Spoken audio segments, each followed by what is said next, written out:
It's too dangerous to take food aid into Somalia overland.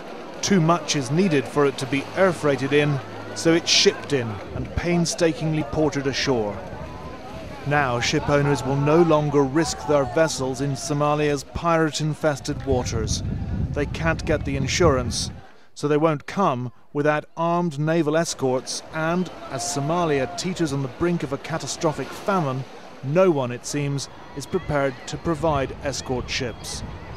These escorts can save lives because we cannot get the food in without this. We've already seen the power of this for the past 6 months.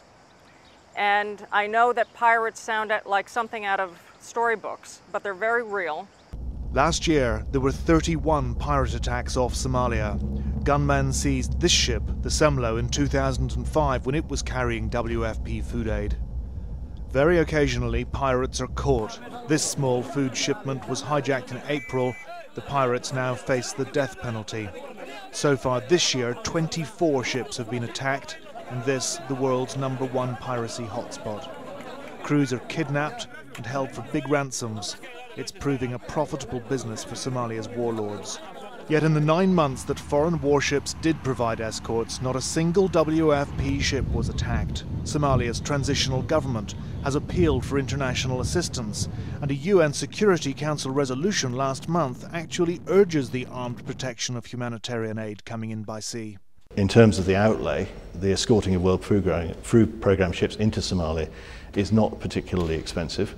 The governments that have done it, the French, the Danish and the Dutch, have all said it's an extremely good payback in terms of the effect it's having. And we really don't understand the reluctance of governments to commit warships to supporting the World Food Programme.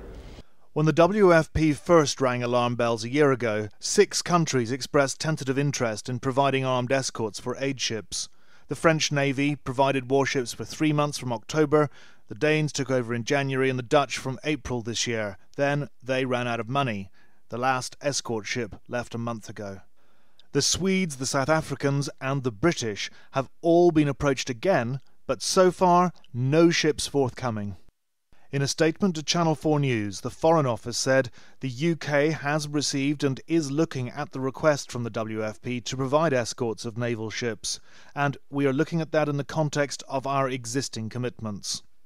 In contrast, the Ministry of Defence told us that the British government had not received any such request, and that there had been no request made to the Royal Navy to task ships. I fully recognise how complicated it is. These are not easy processes. The countries, it's a complicated decision process, it's political, it's technical, various parts of governments are involved in this kind of deliberations. I understand that takes time. My point is that I, as WFP, and clearly the population of Somalia, we don't have the time. We are in a hurry. Warnings of looming apocalyptic famine in Somalia are becoming louder and starker. 3.5 million people will need feeding by year's end, most by the WFP, and 90% of that aid comes in by sea. Those displaced by fighting between government and Islamist forces already contend with drought, crop failure and rampant inflation. Malnutrition rates already among the highest in the world. As one aid worker puts it, this is the perfect storm building.